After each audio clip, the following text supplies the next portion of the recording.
Oi pessoal, tudo bem? Esse é o primeiro vídeo que eu vou gravar de uma série de vídeos que vão acompanhar as nossas aulas durante a quarentena do coronavírus. Eu espero que eles sejam vídeos bastante informativos para vocês e eu quero que vocês aproveitem o espaço virtual do Classroom para a gente discutir os tópicos que forem trabalhados e poder tirar as dúvidas e conversar com os colegas, beleza? Então, em princípio, o plano é que a gente mantenha a programação que havia sido planejada para as aulas presenciais. Então, esse primeiro vídeo vai ser justamente sobre o tópico em que a gente havia parado, que era o segundo dos mitos apresentados pelo Gabriel Otero. Então, lembrando, eu estou falando desse livro, que é Os Mitos de Linguagem, do Gabriel Otero, e a afirmação que a gente vai discutir hoje é a afirmação de que a gramática do português não tem lógica. Talvez vocês mesmos se identifiquem com esse tipo de afirmação, porque a gente é habituado na nossa vida escolar a associar as aulas de português a uma coisa um pouco difícil de compreender, certo? Então, a gente vai discutir de onde vem essa ideia de que não existiria lógica na gramática do português e a gente vai pensar em alternativas para isso, beleza? Então, para começar, eu quero que vocês deem uma olhada aqui nesses tweets que eu encontrei na internet. Então, são 3 pessoas falando sobre como elas acham que o português não tem lógica. Então, por um lado, a Carol diz que não entende português, que acha que o português não tem lógica porque a física teria mais lógica por ter fórmulas e coisas mais exatas.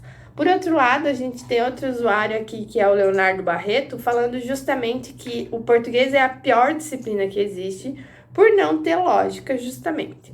Mas o que será que é essa ideia de não ter lógica e, principalmente, o que será que é essa disciplina de português, esse português como algo genérico, né? Então, a gente tende a pensar nesse português que é ensinado em sala de aula.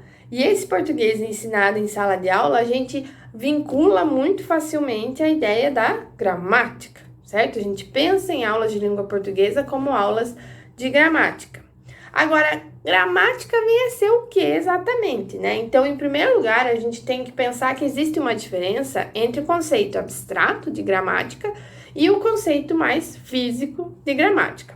Então, esse conceito que tem uma realidade mais concreta, que eu estou chamando de físico, seria propriamente o dos livros. Então, por exemplo, esse livro, que é o livro de Celso Cunha e do Lindley Sintra, é uma gramática do português, assim como esse outro livro, que é a gramática do Evanildo Bechara, tá? Mas o que tem dentro desses livros que fazem a gente qualificar eles como gramáticas? Então, quando a gente olha para esse tipo de livro, na verdade a gente está pensando em instrumentos gramaticais, manuais que vão servir para você discutir a gramática de uma certa língua, no caso, a língua portuguesa.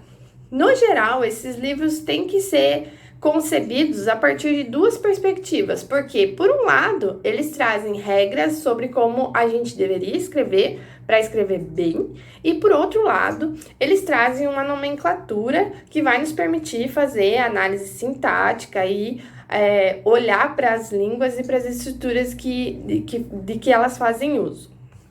Então, quando vocês pensam em gramática, genericamente, com a mesma ideia do público leigo, você está pensando nessa gramática do livro gramatical, que traz uma normatividade e traz um instrumento de análise. Então, primeira coisa, de onde vem essa ideia da gramática como algo que pode te possibilitar o escrever bem? Então, eu tirei aqui um excerto que é da gramática do Segala. Então, vocês podem ver aqui nesse excerto que ele coloca a gramática dele como uma gramática normativa. A gramática do Segala é a novíssima gramática da língua portuguesa. E aqui vocês vão ver que ele entende que a gramática vai servir para quê? Para enfocar a língua como é falada em determinada fase da sua evolução, fazendo um registro sistemático dos fatos linguísticos e dos meios de expressão, e aqui a parte mais importante, apontando normas para a correta utilização oral e escrita do idioma. Em suma, né, o que a gramática normativa deve fazer? Ela deve ensinar a falar e escrever a língua padrão corretamente. Então, percebam aqui a utilização da ideia da corretude, que aparece tanto nessa correta utilização oral e escrita do idioma, quanto nesse escrever e falar corretamente. Percebam que aqui a gente tem um modelo de língua que vai se colocar como modelo correto, e é nesse modelo que a gente mira, que a gente se espelha, quando a gente quer falar corretamente, certo? Mas de onde vem esse padrão de corretude, né? Quando você vai ver como que os gramáticos tradicionais costuram essa ideia da corretude, você vê que eles relacionam a corretude com o bem falar e o bem escrever dos escritores consagrados. A ideia do embasamento da língua de escrita, as gramáticas ser baseada em autores consagrados é uma coisa que a gente vê com bastante recorrência, e, por exemplo, na gramática do Celso Cunha e do Lindley Sintra. Então, você veja que eles tomam essa literatura, que seria elevada, como se fosse um modelo de corretude sobre o qual a gente deveria pautar o nosso uso linguístico. Só que aí o que acontece? Na verdade, não é como se eles olhassem para todos os usos linguísticos que aparecem na literatura e tirassem dali quais seriam esses usos mais correntes. Na verdade, o que a gente tem é a força de uma tradição que busca esse tipo de exemplo nos autores tradicionais para legitimar as impressões que já se constroem há muito tempo. Então, a gente vai falar mais adiante sobre qual é o modelo de norma padrão que aparece nas gramáticas tradicionais, e a gente vai ver que, na verdade, ele acaba se parecendo um pouco com o português mais antigo, né? A gente não teve uma atualização desse modelo. Agora, uma coisa é importante que vocês percebam desde já. Quando você fala em usos corretos, em escrever corretamente, você tem em oposição a isso um uso que não é correto, um falar que não se adequa ao corretamente. Então, esses usos que seriam desvios dessa norma seriam tomados como usos inadequados. Então, perceba que daí essa gramática que dita o bem escrever e o bem falar já está colocando de lado qualquer que seja a variedade linguística, os usos linguísticos que as pessoas geralmente fazem uso no seu cotidiano. Então, existe um distanciamento entre o que essa gramática prescreve como o falar correto e o que são os usos cotidianos das pessoas. Agora, você pode se perguntar, bom, mas é justamente isso que ela tem que fazer. Uma gramática que dita a norma de uma língua serve justamente para ditar um modelo que as pessoas não seguem. Mas espera aí, vamos olhar para o que seria essa ideia do que é o padrão, ou como a gente costuma chamar mais adequadamente na linguística, a norma culta. Então, essa norma culta teria que se vincular aos usos que são considerados cultos na nossa comunidade, né? Então, seria como a gente fala quando está numa situação mais formal, qual seja quando você está falando com o seu chefe, quando você está dando uma aula, quando você está buscando passar uma imagem de maior controle, sobriedade, por meio do seu uso linguístico.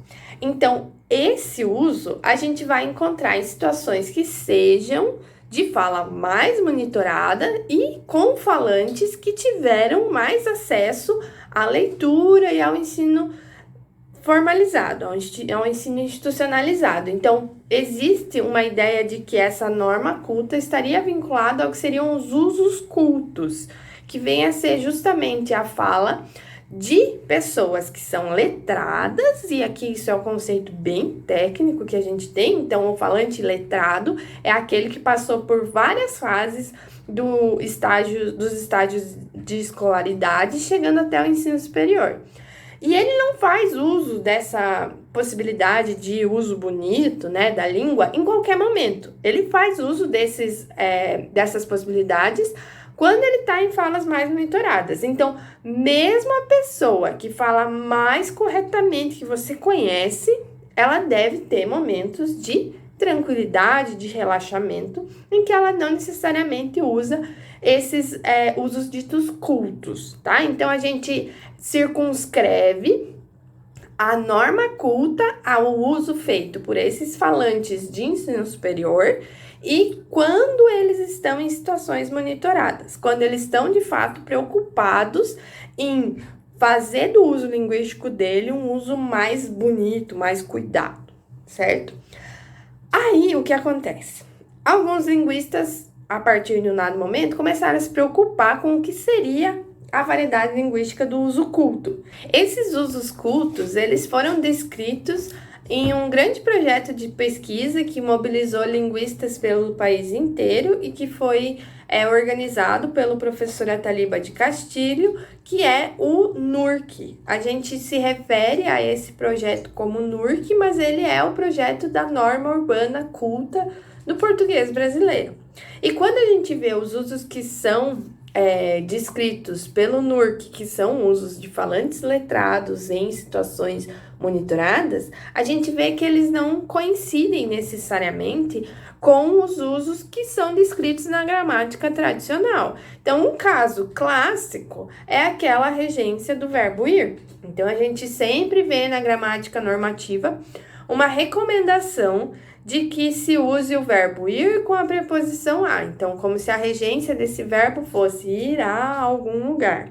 Acontece que quando a gente vai olhar para os usos que são mais correntes desses falantes nessas situações, é extremamente comum os usos desse verbo com a preposição em e com a preposição para. Então, a gente tem levantamentos sociolinguísticos que quantificaram quantas vezes depois do verbo ir, flexionado ou não, apareceu a preposição a, apareceu a preposição em ou apareceu a preposição para. E daí a gente vê que essa recomendação do irá não é de fato o que descreve, né, o que condiz com o que é observado nesses usos ditos usos cultos, que seriam os usos mais monitorados. Então, esse tipo de conflito que faz a gente pôr em dúvida aquelas informações que aparecem prescritas numa gramática normativa. Então, se a gente só olha para essa ideia da gramática como um livro de bem escrever, a gente já vê algumas incongruências entre o que é descrito nessas gramáticas e o que é a prática que a gente poderia considerar como comum. Então, esse tipo de discrepância vai justamente fazer a gente achar que essa gramática não tem lógica. Tá? Então, por um lado, a gente já pode começar a olhar para essa afirmação com olhos até achando que ela tem algum pouco de pertinência. Mas antes eu quero que a gente ainda discute mais outra possibilidade para a qual a gente pode dar o conceito de gramática lá do manual tradicional, que vem a ser justamente o livro de nomenclatura.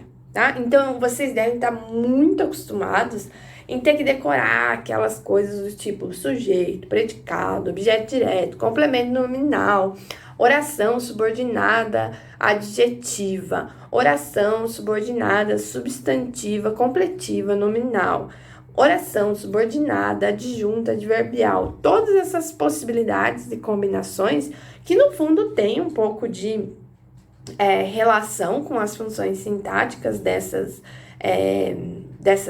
termos na oração, mas que muitas vezes acabam misturando uma classe de palavras com uma categoria sintática, e daí as coisas vão ficando um pouco mais nebulosas. E daí é importante observar que essa nomenclatura que aparece nos manuais tradicionais vem da NGB, que é a Nomenclatura Gramatical Brasileira, que é um documento que foi firmado em 1958, que foi legislado sobre, e a gente tem nesse documento um elenco de todos os nomes que se deve usar para fazer uma descrição gramatical. Então, nesse momento em que esse documento foi publicado, as gramáticas que haviam sido publicadas até então passaram a sofrer reedições para se adequar a essa nomenclatura gramatical brasileira, a NGB.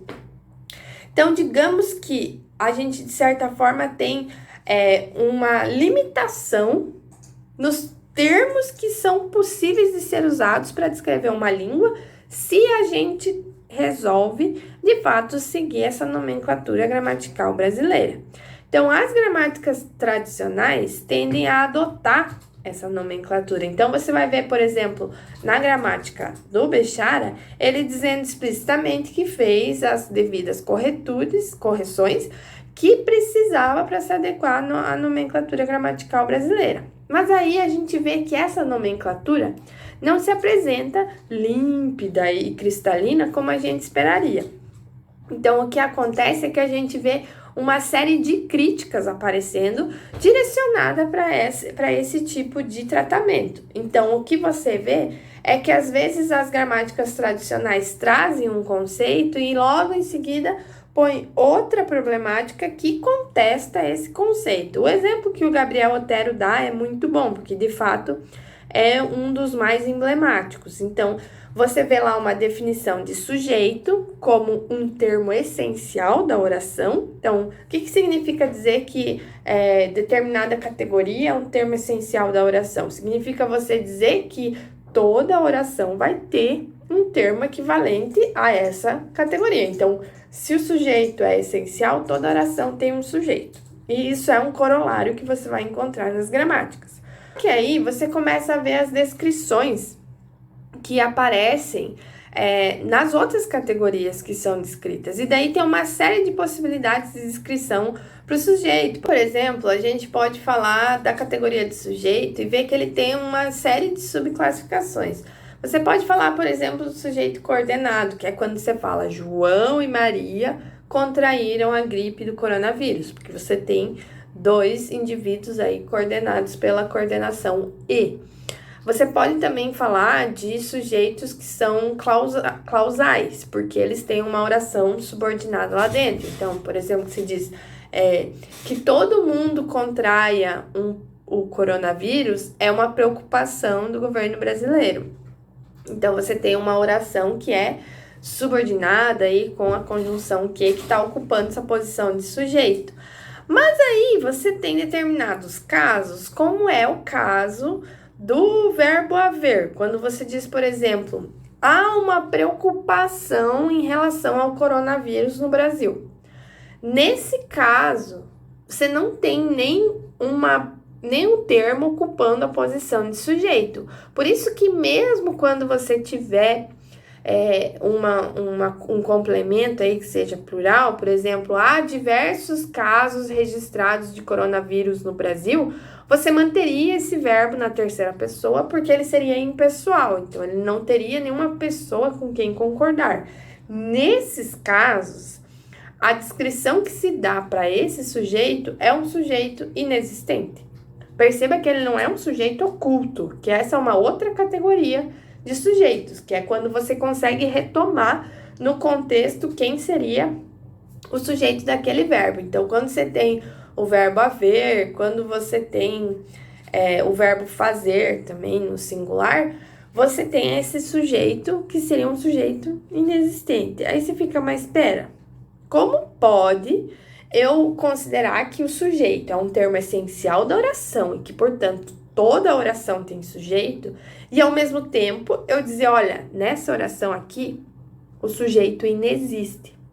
Então, esse tipo de incongruência faz a gente olhar para essa nomenclatura tradicional e pensar, opa, peraí, parece que não tem tanta lógica por trás das afirmações que a gente vê nessas análises. E esse tipo de problemática é justamente o que vai suscitar uma série de dúvidas quando se trata de implementar essas análises, certo? E daí você vê que essa nomenclatura acaba sendo escorregadia, tá? Acaba sendo difícil de você aplicar ela stricto sensu. Então, por conta disso que a gente costuma ter um pé atrás quando se trata dessa ideia de gramática do português de modo muito genérico. certo? Então, a gente vê, de fato, uma falta de correlação entre essas coisas. Outro exemplo que aparece no texto do Gabriel Otero, que talvez vocês podem até ter tido alguma dúvida a respeito, é o caso do objeto direto preposicionado. Você fala, mas espera, o que diferencia o objeto direto do objeto indireto é justamente o fato de que só o indireto tem preposição. Então, quando você diz, eu gosto de chocolate, o objeto desse verbo é indireto porque você tem o de. Agora, eu amo chocolate, o objeto desse verbo é direto porque você não tem o de em nenhuma outra preposição. Aí você começa a ver os detalhes dessas classificações e você vê surgir lá um objeto direto com preposição. Você fala, mas espera aí, de onde veio isso? Tá? Então, isso são para casos muito específicos que você diz, por exemplo, eu amo muito a Deus. Quando você usa a preposição a, num contexto em que você poderia não usar, mas que por um recurso estilístico ou o que for, você coloca. É importante dizer que essa preposição não aparece em qualquer lugar. Hein? Ela também é circunscrita a certas possibilidades que são dignas de estudo. Mas da mesma forma, olhe para o objeto indireto. Tá? Quando você tem o caso do objeto indireto que é substituído por um pronome, o pronome em si não vai levar a preposição. Né? Então, eu entreguei ao João uma carta. Eu posso dizer, eu lhe entreguei uma carta, tá? Esse lhe entra na posição de ao João. Então, o que era antes objeto indireto, agora só é objeto indireto se você puxar pela memória ou pela computação cognitiva de que ali poderia entrar uma preposição, porque o lhe, o pronome em si, ele não carrega a preposição, tá? A gente poderia fazer a descrição dele em especial e tudo mais, mas em rigor aí você vai ter que questionar se dá para definir o objeto indireto só em termos da presença ou ausência de preposição, tá? Então tem uma série de problemáticas. O outro caso que o Gabriel Otero traz que é super legal, que é o caso do hífen, faz a gente de fato se perguntar, né? Qual que é a diferença do bico de papagaio com hífen para o bico de papagaio sem hífen? Então, você tem ali um que tenha uma referência a uma entidade botânica e o outro que tenha uma entidade de descrição de cunho biológico. Então, tem o bico de papagaio com hífen, que se refere a um tipo de planta, e tem o bico de papagaio sem hífen, que daí se refere ao tipo de dor na coluna que certas pessoas têm quando tem uma protusão dos ossos que compõem a coluna vertebral. E daí você veja, o que determina nessas duas palavras que uma tenha hífen e outra não tenha? Não tem outra palavra para explicar isso a não ser convenção. Então, existe por trás da ortografia da língua portuguesa uma série de informações que são de background. Então, você saber a diferença entre pôr hífen ou não no bico de papagaio é sobre você conhecer como se convencionou chamar a planta e como se convencionou chamar a doença da coluna vertebral. Pois bem, então parece que a depender dessa ideia da gramática como um conjunto de regras que prescrevem o bem falar e o bem escrever, ou da gramática como uma nomenclatura que é usada para descrição gramatical, a gente vai dizer, opa, parece que não tem muita lógica mesmo. Então parece que nesses casos, de fato, a gente não tem um respaldo maior para entender quais são as regras lógicas que estariam por trás do comportamento desses fenômenos. Mas se o que a gente está buscando é uma lógica de comportamento, peraí, que tem um tipo de gramática que de fato tem muita lógica sim. Aí a gente precisa pensar numa gramática que não vai estar nos livros, mas que vai estar na cabeça das pessoas. Então, existe um conceito sobre o qual vocês vão ouvir falar bastante, tanto na minha disciplina quanto na de tópicos gramaticais, que é a ideia da gramática internalizada. Então, essa é uma gramática que não está descrita num livro, mas que estaria na cabeça das pessoas. Então, seria o conjunto das regras, não aquelas que prescrevem o bem falar, mas o conjunto das regras que de fato revelam o porquê das pessoas falarem do jeito que falam. Então, por exemplo, vocês têm aquele conjunto de dados no livro do Otero que é super legal. Então, aqui tá esse conjunto. Então, a gente está acostumado a saber que existem 4 grafias diferentes para o porquê. Porquê junto, porquê separado, porquê com acento, porquê sem acento. Daí, vocês sabem das combinações que aparecem aí, que estão aqui nesse diálogo que o Gabriel sugeriu. Então, por que o João foi embora mais cedo? Não tenho certeza, mas já acho que foi porque tinha um compromisso. Por quê? Não ouvi nada. A ligação cortou, fala de novo. Eu disse que sei o porquê do João ter saído mais cedo, porque ele tinha um compromisso. Então, nesse caso, o Gabriel explica que a gente tem, na verdade, 2 porquês que são fonologicamente diferentes. Então, o único que se destaca aí é o porquê da segunda sentença, que reaparece aqui na 4ª sentença, que é justamente o porquê junto e sem acento. Esse porquê junto e sem acento, ele teria um tipo de vogal no final da palavra, que é um pouco diferente do outro. Perceba que você tem uma tendência a pronunciar um E mais pleno com esse porquê que aparece na 1ª, na 3ª e também na 4ª sentença. Então, o porquê, mas por quê?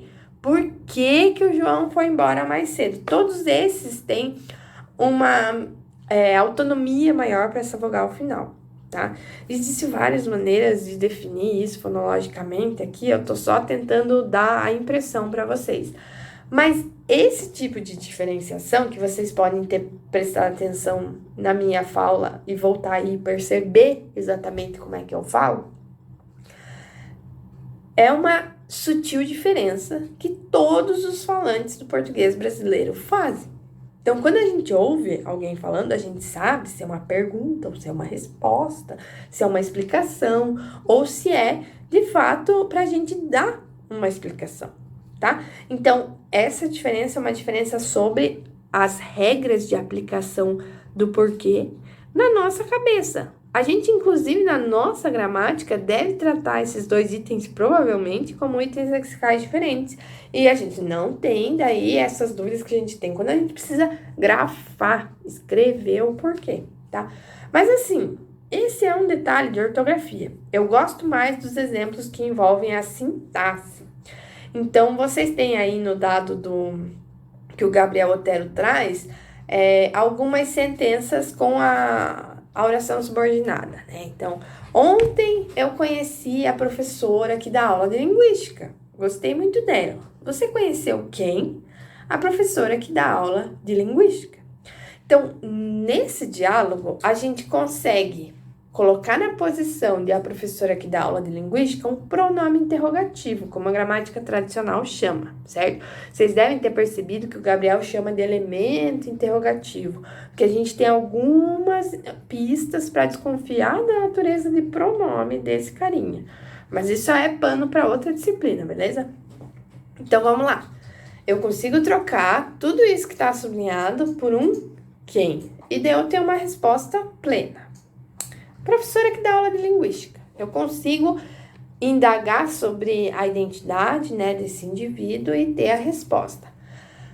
Agora, percebam que a parte legal é que eu posso pegar esse quem e jogar para o início da sentença. Então, quando eu digo quem você conheceu, ninguém vai ter dúvida que eu estou indagando sobre o referente que foi conhecido, né? Então, eu posso mover o quem para o início da sentença e ainda assim eu vou ter uma resposta tranquila à professora que dá aula de linguística. Agora, vamos ver se a gente buscasse indagar outra parte daquela sentença inicial. Então, ontem eu conheci a professora que dá aula de linguística. Gostei muito dela. Você conheceu a professora que dá aula de quê? A professora que dá aula de linguística. Consigo indagar sobre esse de linguística sem problemas e coloco ali esse elemento interrogativo que vai se fazer presente no de que. Agora, será que eu consigo pegar esse de que e fazer com ele a mesma coisa que eu fazia com o quem? Então, vamos lá para o próximo Grupo de exemplos. Ontem eu conheci a professora que dá aula de linguística, gostei muito dela. Tem como eu falar essa sentença que tá nessa pergunta? De que você conheceu a professora de linguística que dá aula? Não dá, né? Então, estão vendo esse asterisco que está colocado aqui no início dessa sentença? É para dizer que nenhum falante de português brasileiro vai pronunciar, vai usar ou vai interpretar uma sentença dessas. Isso quer dizer que a gramática internalizada dos falantes, que contém as regras que permitem a eles usufruírem dessa língua, não gera essa sentença. Então, a gente tem um nome técnico para essa sentença, que é uma sentença agramatical. Perceba aqui que é o mesmo adjetivo da palavra que a gente está discutindo. Então, é sobre gramática, é sobre ser agramatical, é sobre não pertencer a uma gramática, mas essa gramática não é a gramática do livro, do manual. Não é sobre a gramática do livro do manual, porque é sobre a gramática internalizada das pessoas. Então, quando você coloca esse asterisco aqui, o que você está dizendo é que essa sentença não é gerada pela gramática internalizada das pessoas. Beleza? Então, agora eu esqueci aquela conversa toda sobre escrever bem, sobre a nomenclatura da gramática tradicional, e eu tô focando numa outra ideia de gramática. E daí, se eu for entender melhor o que é essa gramática internalizada, eu vou perceber que isso não está nos livros. Isso está na cabeça das pessoas. Isso envolve questões extremamente complexas, saberes extremamente intrincados. Então, para eu conseguir rejeitar aquela sentença e dizer, nossa, isso aí não tem cara de português de jeito nenhum, eu preciso ter percebido que esse de que movimentado para o início da sentença violou relações que envolviam a subordinação, a posição onde ele tinha sido gerado inicialmente, e o fato de que ele é um elemento interrogativo, porque tem outras coisas que eu consigo tirar dali de dentro, é só porque ele é interrogativo que eu não consigo dizer. E a minha gramática teria que estar processando uma regra do tipo, é proibido mover elementos interrogativos dentro de orações subordinadas a adjetivos. Agora, pare e pense. Essa sentença que a gente disse que é gramatical, ela seria rejeitada tanto por falantes que sejam escolarizados, quanto por aqueles que são analfabetos e também por crianças que tenham saído já da fase de aquisição. Então, o que acontece é que desde a nossa tenridade, quando a gente aprende a falar português, a gente já vem com esse tipo de informação sobre o que a gente deve evitar, porque não comunica, né? Porque não consegue, de fato, veicular uma sentença na nossa língua. Tá? Então, esse tipo de conhecimento é um conhecimento muito rico, é um conhecimento gramatical, mas é um conhecimento que não foi institucionalizado. Você não precisa ir para a escola para aprender isso e você provavelmente não vai discutir esse tipo de conhecimento na escola.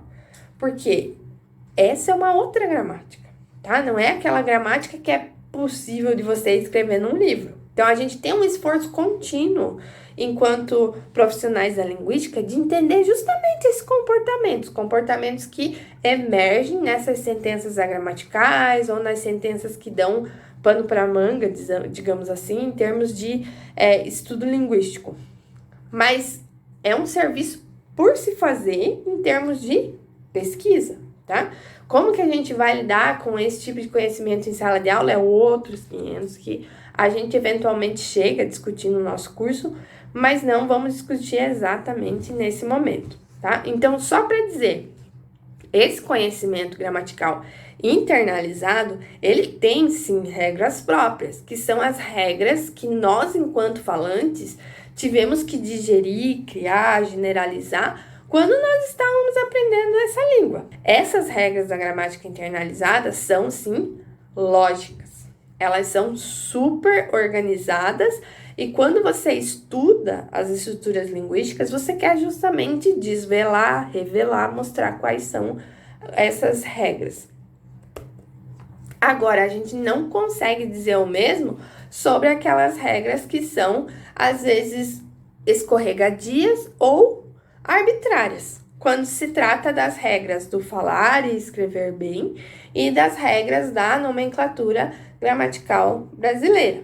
Então, percebam que aquelas queixas que a gente viu inicialmente do vídeo se direcionam para esse saber escolarizado, que é um saber pautado num estilo específico, num gênero específico de descrição, que é o da gramática tradicional. E esse gênero é sim suscetível a falhas e ele é bastante criticado. Então, vocês vão ver que existem um mundo de críticas que a gente pode direcionar para essa gramática tradicional. E nesse momento eu fico extremamente triste, angustiada de não poder ouvir a percepção de vocês sobre essas coisas. Então, por favor, me contem depois nos comentários o que vocês têm de percepção sobre isso. E me digam se vocês se adequavam a essa perspectiva de que essa gramática tinha que ter uma lógica, se ela não tem lógica